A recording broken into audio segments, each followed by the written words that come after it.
The Scorpion, Chapter 10.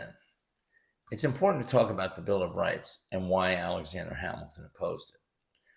To begin with, the Bill of Rights is not a Bill of Rights, but a Bill of Prohibitions. It specifically prohibits what the federal government can do. And this is why Hamilton opposed it. He was intelligent enough to know the obstacles that this would present to a strong, elected federal monarch for life, otherwise known as a king, which he supported and which our founding fathers ultimately had the wisdom to discard as a viable concept for our new nation. It is this Bill of Prohibitions which makes the United States unique and different from the United Kingdom. The rights of British citizens emanate from common law and statutory law, not from a constitution. The defenders of Alexander Hamilton would most assuredly like you to believe that the citizens of the UK enjoy the same rights that we Americans do. This is false.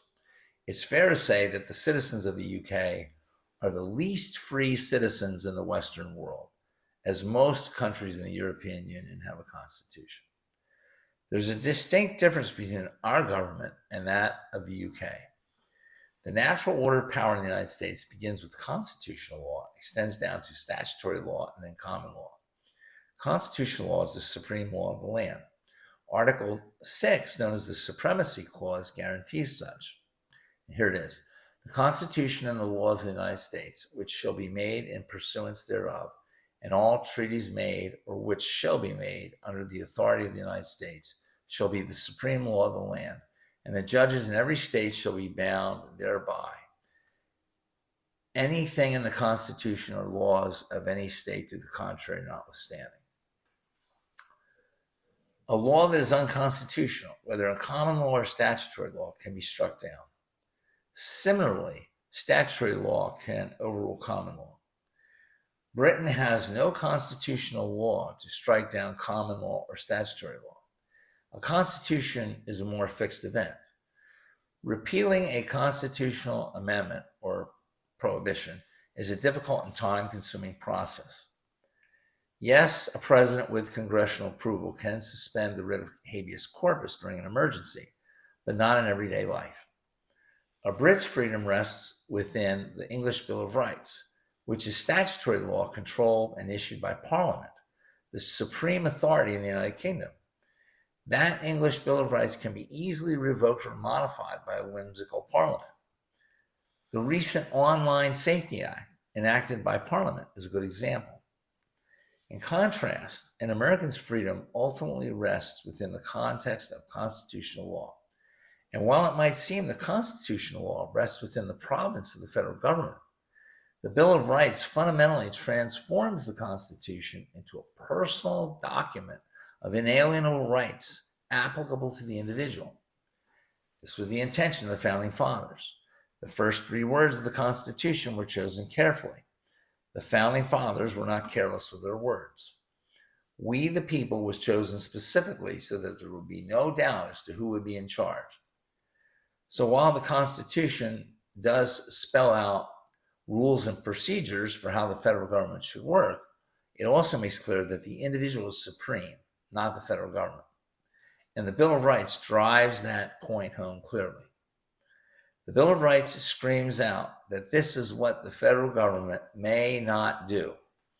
It bears repeating that Brits do not enjoy that personal guarantee of supremacy of inalienable individual freedoms. Their freedoms may be taken away by Parliament, and they have been. They do not enjoy inalienable rights as defined by a supreme document or enunciation, nor have they ever. The English Bill of Rights is mostly a bill of positive wishes and desires that are not inalienable.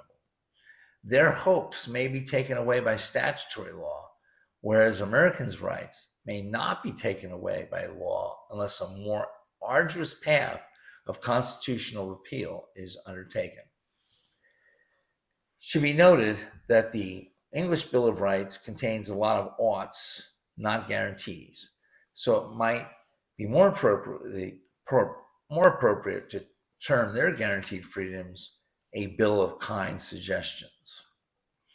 Consequently, Britain is no country to be emulated. Its rights are not inalienable. And what this signifies is a fundamental disrespect by the British elites for the people. And it is this fundamental disrespect of individual rights that fueled the British Empire.